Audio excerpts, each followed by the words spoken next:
तो मेरे प्यारे स्टूडेंट, आज जो है आप लोगों को क्लास 12th हिंदी का जो है वो मैं बताने जा रहा हूँ। जो 250 ऑब्जेक्टिव में बताया था, वो पूरा 250 में से आप लोग को जो है 60 क्वेश्चन पूछ लिया जाता है। जो आपको एग्जाम में 100 क्वेश्चन पूछता है ऑब्जेक्टिव में, और 50 क्वेश्चन बनाना पड़ता है। ये 250 ऑब्जेक्टिव में से 60 क्वेश्चन एकदम डिफिनिट है। तो आज जो है मैं बताने वाला हूँ सेट टू में 51 से लेकर के मैं 100 तक मैं बताऊँगा, ठीक है ना, 51 से 100 तक। तो आप लोग जो है लास्ट तक बने रहे, और आप लोग इस सेट से आप लोग जुड़े रहे। क्या करें, जिसका आचरण अच्छा है के लिए एक शब्द में क्या हो जाएगा, तो एक शब्द में उसको हम लोग क्या कहेंगे, तो सदाचारी कहेंगे। क्या कहेंगे मेरे डियर स्टूडेंट, सदाचारी कहेंगे, ठीक है। चलिए बहुत बढ़िया। आगे क्या करें, जिसके पास धन न हो के लिए एक शब्द में क्या कहते हैं, निर्धन कहते हैं, कि निर्दयी, की कठोर, की जिज्ञासु, तो उसको हम लोग निर्धन कहते हैं। आगे क्या कर रहा है मेरे डियर स्टूडेंट, ध्यान से देखेंगे आप लोग। कह रहा है घोड़ा बेचकर सोना, मुहावरे का अर्थ क्या होता है, गहरी नींद में सोना, निश्चित होना, अधिक मुनाफा कमाना, कि व्यापार करना। तो देखिए, घोड़ा बेचकर सोना मतलब होता है गहरी नींद में सोना, गहरी नींद में सोना। आगे क्या कर रहा है मेरे डियर स्टूडेंट, चैन की बंसी बजाना, मुहावरे का अर्थ है क्या है, तो चैन की बंसी बजाना मतलब मनोरंजन करना, सुखी रहना, समृद्ध होना, कि आराम से रहना। मतलब होता है चैन की बंसी बजाना का अर्थ होता है आराम से रहना, कोई काम न काज, आराम से बंसी बजाते बजाते रहिए। आगे क्या कह रहा है मेरे डियर स्टूडेंट, कह रहा है कि राय का पहाड़ बनाना, मुहावरे का अर्थ क्या होता है, चुगली करना, कि छोटी बात को बढ़ा चढ़ा कर कहना। तो राय मतलब छोटा छोटा, पहाड़ मतलब बड़ा, तो छोटी छोटी बातों को चुगली, यानी कि छोटी छोटी बातों को बढ़ा चढ़ा कर कहना। ऑप्शन बी हो जाएगा। नेक्स्ट क्या कर रहा है मेरे डियर स्टूडेंट, कह रहा है हाथ पाँव मारना, मुहावरे का अर्थ क्या हो जाएगा, प्रयास करना, नदी में तैरना, पिटाई करना, कि इशारा करना, तो हो जाएगा प्रयास करना, ठीक है। आगे क्या कर रहा है मेरे डियर स्टूडेंट, कह रहा है कि हवा से बातें करना, मुहावरे का अर्थ धीरे चलना, तेज दौड़ना, बहुत तरक्की करना, कि इनमें से कोई नहीं। तो हवा से बातें करना मतलब तेज दौड़ना, क्या हो जाएगा, तेज दौड़ना। एकदम right answer option number B हो जाएगा, ठीक है। 57 का ऑप्शन नंबर क्या हो जाएगा, बी। आगे क्या करें, धर्म शब्द का विशेषण क्या हो जाएगा, धार्मिक, धर्मज्ञ, कि धर्मा, कि इनमें से कोई नहीं। तो धर्म शब्द का क्या हो जाएगा विशेषण, धार्मिक हो जाएगा। चलिए आगे बढ़ते हैं। आगे क्या कर रहा है मेरे डियर स्टूडेंट, कह रहा है राष्ट्र का विशेषण क्या हो जाएगा। तो राष्ट्र का विशेषण आप लोग क्या हो जाएगा मेरे डियर स्टूडेंट, तो वो हो जाएगा राष्ट्रीयता, कि राष्ट्रीय, कि राष्ट्रवाद, कि राष्ट्र संघ। तो राष्ट्रीय हो जाएगा राष्ट्र का, राष्ट्र का क्या हो जाएगा, राष्ट्रीय। आगे देखिए मेरे डियर स्टूडेंट क्या कह रहा है, सो कह रहा है अगला क्वेश्चन क्या कर रहा है, रोज शीर्षक कहानी में मालती मिट्टी का बर्तन गर्म पानी में क्यों धो रही है। तो रोज शीर्षक कहानी में मालती मिट्टी का बर्तन गर्म पानी में क्यों धो रही है, क्योंकि दही जमाने के लिए, दही जमाने के लिए, ठीक है मेरे डियर स्टूडेंट, दही जमाने के लिए। आगे क्या कह रहा है मेरे डियर स्टूडेंट, आगे कह रहा है कि दक्षिण बिहार में गया जिले से किस जाति के लोगों को चंपारण में नील की खेती के लिए लाया गया, बताइए। बहुत ही इंपॉर्टेंट है मेरे डियर स्टूडेंट, बहुत बहुत इंपॉर्टेंट, समझ लीजिए। क्यों लाया गया बताइए, कहाँ से लाया गया। तो इनको जो है लाया गया है मेरे डियर स्टूडेंट, भूइयार जाति के लोगों को। भूइयार जाति जो होता है भूमि से जुड़ा हुआ। आगे क्या कर रहा है, कह रहा है कि निश्चय का संधि विच्छेद, निश्चय एक विसर्ग संधि है। तो निहि जोड़ चय होगा, कि निस जोड़ चय होगा, तो निहि जोड़ चय हो जाएगा। यह एक विसर्ग संधि, याद रखेंगे, विसर्ग संधि। आगे क्या कर रहा है मेरे डियर स्टूडेंट, कह रहा है कि भूषण किस काल के कवि माने जाते हैं, रीतिकाल, आधुनिक काल, आदिकाल, की भक्ति काल।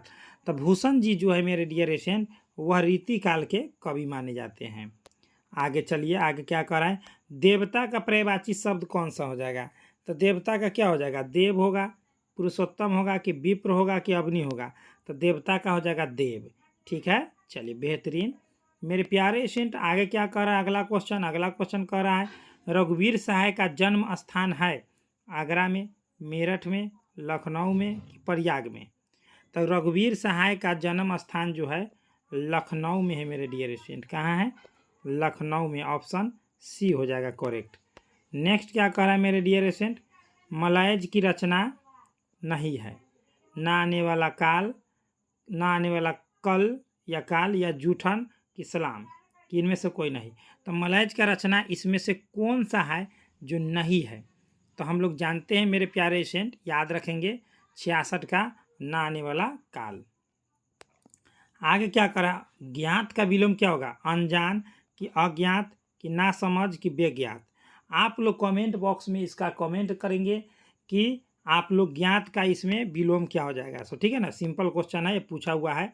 भारत का विशेषण क्या हो जाएगा? भारत, भारतीय कि भारतीय कि भारतो। तो यहाँ पर हो जाएगा भारत का विशेषण भारतीय हो जाएगा। हम भारतीय नागरिक है ना, कहता आदमी, वही बात है। आगे क्या करा है मेरे डियर स्टूडेंट? संपूर्ण क्रांति के रचनाकार कौन है? जे कृष्णमूर्ति, भगत सिंह, जयप्रकाश नारायण कि इनमें से कोई नहीं? तो संपूर्ण क्रांति के जो जयप्रकाश नारायण है, जयप्रकाश नारायण, याद रखेंगे। ये जो है ना 1974 में जो है ना पटना के गांधी मैदान में संपूर्ण क्रांति का नारा दिए थे। पटना के गांधी मैदान में, ये भी याद रखना है। कौन मैदान में? गांधी मैदान में। चंद्र शर्मा गुलेरी का जन्म हुआ था, कब हुआ था? तो चंद्र शर्मा गुलेरी का जन्म जो है 1883 में हुआ था, याद रखेंगे। ऑप्शन हो जाएगा डी। नेक्स्ट क्या कर रहा है मेरे डियर स्टूडेंट? बाल कृष्ण भट्ट क्या कर रहा है? बाल कृष्ण भट्ट का जन्म हुआ था, कब हुआ था? तो बाल कृष्ण भट्ट का जन्म हुआ था 23 जून 1844 को हुआ था। 23 जून 1844, ऑप्शन बी हो जाएगा करेक्ट। आगे क्या कर रहा है मेरे डियर स्टूडेंट? पलटन का विदूषक कौन था? तो बाजार बाजार के पलटेंगे, ठीक है ना, तो वजीरा सिंह था। पलटन का विदूषक कौन था? तो वजीरा सिंह था, याद रखेंगे, ठीक है ना। आगे देखिए क्या कर रहा है। सो माटी के मूर्ति रचना किसकी है? माटी के मूर्ति रचना किसकी है? तो माटी के मूर्ति जो है रचना जो हो जाएगा मेरे डियर स्टूडेंट, वह हो जाएगा आप लोगों को राम वृक्ष बेनीपुरी का, ठीक है ना, राम वृक्ष बेनीपुरी का। आगे देखिए क्या कर रहा है। सो कौन सी कीर्ति रामधारी सिंह दिनकर की लिखी हुई है? कौन सा कीर्ति जो है रामधारी सिंह दिनकर की लिखी हुई है? तो वह कीर्ति हो जाएगा शुद्ध कविता की खोज, ठीक है ना, शुद्ध कविता की खोज। आगे क्या कह रहा है मेरे डियर स्टूडेंट? अज्ञे के पिता का नाम था, क्या था? तो अज्ञे के पिता का नाम दयानंद शास्त्री, हीरानंद शास्त्री, अभयानंद शास्त्री, अच्युतानंद शास्त्री। बताएंगे अज्ञे के पिता का नाम क्या है? तो अज्ञे जी का जो है बसायन अज्ञे है इनका पूरा नाम। तो अज्ञे जी के पिता का नाम था हीरानंद शास्त्री, डॉक्टर हीरानंद शास्त्री। और अज्ञे जी जो है आप लोग जानबे करते रोज कहानी के लेखक है। रोज कहानी के मुख्य पात्र मालती है, याद रखेंगे। आगे कह रहा 76 में प्रथम विश्व युद्ध में इंग्लैंड किसके विरुद्ध लड़ा था? भारत के कि ऑस्ट्रेलिया के कि अमेरिका की जर्मनी? तो जर्मनी के। देखिए इंग्लैंड है गोर का, जर्मनी है जरल का, याद रखेंगे। चलिए आगे बढ़ते हैं। चंपारण में धांगर कहाँ से आए? तो चंपारण में धांगर रांची से आए कि जमशेदपुर से कि छोटा नागपुर से कि आंध्र प्रदेश से? तो चंपारण में धांगर जो है वह छोटा नागपुर से आया था। कहाँ से आया था? तो छोटा नागपुर से आया था। आगे कह रहा है कि सिपाही की माँ किस एकांकी संग्रह से लिया गया है? तो ये लिया गया अंडे के छिलके तथा अन्य एकांकी से लिया गया। अंडे के छिलके तथा अन्य एकांकी से लिया गया सिपाही की माँ। इसका लेखक है मोहन राकेश। कौन है? मोहन राकेश, याद रखेंगे। आगे क्या कर रहा है? निम्नलिखित में कौन प्रलय की छाया के कवि हैं? तो प्रलय की छाया, तो प्रलय कौन मचाएंगे? तो शंकर जी, तो जयशंकर प्रसाद, ठीक है ना। और हाँ मेरे प्यारे स्टूडेंट, मैं बताता हूँ, अगर आप लोग नए नए हो तो मेरे डियर स्टूडेंट, अगर हिंदी में मैं गारंटी लेता हूँ 90 से लेकर के 95 नंबर तक, अगर हमसे PDF नोट्स ले लेते हैं तो इंग्लिश में 80 से 90 तक और हिंदी में 90 से 95 तक। अगर आप लोग वाकई में अगर लाना चाहते हैं तो आप लोग पेड PDF आप लोग जरूर ले, ठीक है ना। 199 था, अभी 149 हो गया अभी ऑफर में हिंदी का। इसका कॉन्टैक्ट नंबर है 8229843352। मोस्ट इम्पोर्टेंट मिलेगा जो आपको डायरेक्ट एग्जाम हॉल के व्यू से तैयार किया गया है। डायरेक्ट एग्जाम हॉल में टक्कर देगा, ठीक है ना, सब्जेक्टिव ऑब्जेक्टिव दोनों रहेगा। चलिए आगे बढ़ते हैं। आगे क्या कर रहा है मेरे डियर स्टूडेंट? कह रहा है कि सलाम कहानी संग्रह के कहानीकार कौन है? सलाम कहानी संग्रह के कहानीकार कौन है, सो पूछ रहा है। तो ओम प्रकाश वाल्मीकि है। कौन है? ओम प्रकाश वाल्मीकि है। आगे क्या कर रहा है मेरे डियर स्टूडेंट? कह रहा है कि कौन सी रचना मलाइज की नहीं है? कौन सी रचना मलाइज की नहीं है? जख्म पर धूल, संवाद और एकालाप, रामचंद्र शुक्ल कि कमलेश्वर? बताइए। तो वह हो जाएगा आप लोगों को एकदम कमलेश्वर, ठीक है ना। आगे देखिए, पंडित राम अवतार क्या थे? पंडित राम अवतार क्या थे? वो जो थे ज्योतिषी थे कि वैद्य थे कि राजनेता? तो वो ज्योतिषी और वैद्य दोनों थे, ज्योतिषी और वैद्य दोनों थे। आगे क्या करा है, जे कृष्णमूर्ति का जन्म कब हुआ था? तो जे कृष्णमूर्ति का जन्म जो है मेरे डियर स्टूडेंट आप लोग याद रखेंगे, ठीक है ना, आप लोग याद रखेंगे 12 मई जो है ना, 12 मई 1895 को हुआ था।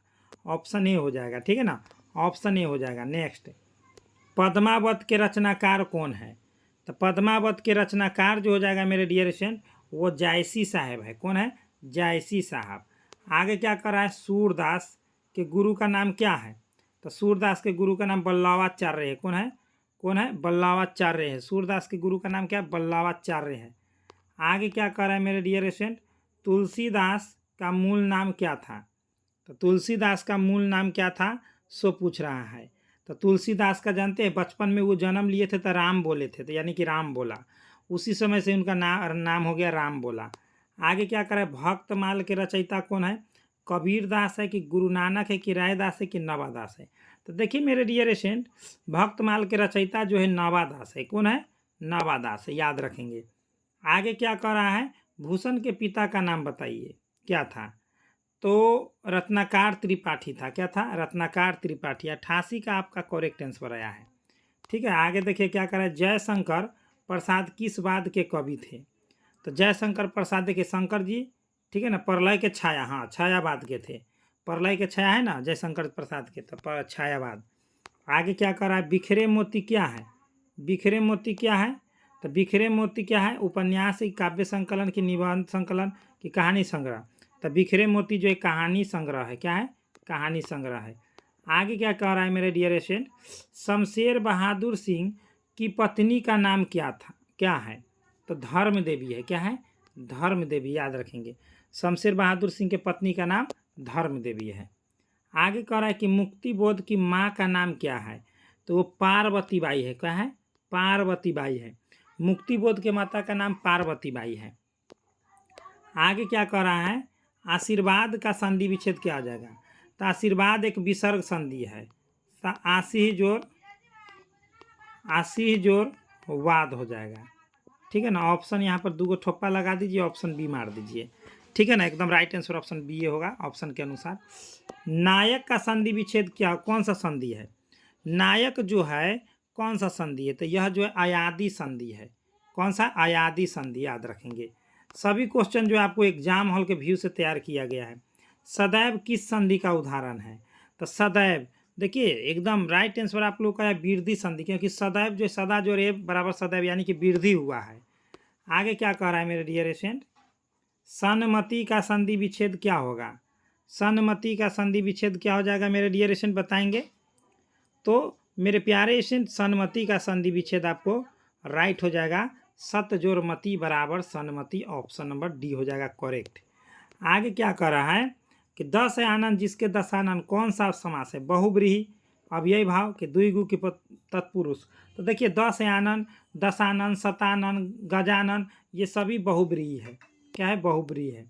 आगे क्या करें, गजानन शब्द किस समास का उदाहरण है? गजानन, शतानन, दशानन, बहुब्रीहि। आगे क्या कर रहा है, चरण कमल, चरण कमल में प्रयुक्त समास कौन सा है? तो चरण कमल कह रहा है मेरे डियर स्टूडेंट, क्या कह रहा है? चरण कमल, तो वो कर्मधारय समास हो जाएगा, ठीक है ना, चरण कमल। आगे क्या कर रहा है मेरे डियर स्टूडेंट, घुड़सवार में कौन सा समास है? घुड़सवार, आज का लास्ट क्वेश्चन, ठीक है ना। घुड़सवार में बहुत ही इंपॉर्टेंट है मेरे प्यारे स्टूडेंट। मैं वो 250 ऑब्जेक्टिव अभी मैं करा रहा हूँ जो आपको डायरेक्ट एग्जाम हॉल में ही देखने को मिलेगा। साथ ही साथ आप लोगों को मैं बता देता हूँ, इसमें से 60 क्वेश्चन 250 में से बाहर नहीं जाता है ऑब्जेक्टिव में। अगर आप लोग ऑब्जेक्टिव सब्जेक्टिव पूरा लेना चाहते हैं, अगर आप लोग 90+ अगर एग्जाम में लाना चाहते हैं हिंदी में, तो इस नंबर से कॉन्टैक्ट कर लेंगे, 82 29 84 33 52, ठीक है ना। साथ ही साथ फ्री ऑफ कॉस्ट कंटेंट लेना है तो वो भी आप लोग रुक जाइए, एकदम फ्री ऑफ कॉस्ट भी PDF हम देते हैं, तत्पुरुष समास हो जाएगा घुड़सवार। तो चलिए आप लोग free of cost PDF notes कहाँ से डाउनलोड करेंगे, कहाँ से लेंगे, सभी जानकारी मैं देता हूँ। तो आप लोगों को गूगल या क्रोम पर आना है, सर्च कर देना है स्टडी सिलेबस। जैसे ही स्टडी सिलेबस आप लोग सर्च करेंगे तो आप लोग देखेंगे मेरे डियर स्टूडेंट ऐसा ही इंटरफेस आएगा, इसी पर क्लिक कर देना है। इस पर क्लिक करने के बाद मेरे प्यारे स्टूडेंट ऊपर की ओर स्क्रॉल करना है और यहाँ से देखेंगे तो आईएससी वाला में पूरा चैप्टर बाई चैप्टर मिल जाएगा। डेली टेस्ट यहाँ पर दीजिए। आर्ट्स वाले है तो यहाँ से पूरा चैप्टर बाई चैप्टर मिल जाएगा। क्वेश्चन बैंक वाला है यहाँ से। और न्यू अपडेट में आइए, आपको एडमिट कार्ड कैसे डाउनलोड करना है, रिजल्ट वगैरह जो भी चीज़ देखना है, वो वायरल क्वेश्चन सभी चीज़ें यहाँ से मिलेगा। तो चलिए मेरे प्यारे स्टूडेंट, मिलते हैं हम लोग नेक्स्ट वीडियो में। इतना ही, बेस्ट ऑफ लक, जय हिंद, जय भारत। एक लाइक करें, शेयर करें, डिस्क्रिप्शन बॉक्स में टेलीग्राम ज्वाइन करें। बेस्ट ऑफ लक, जय हिंद, जय भारत।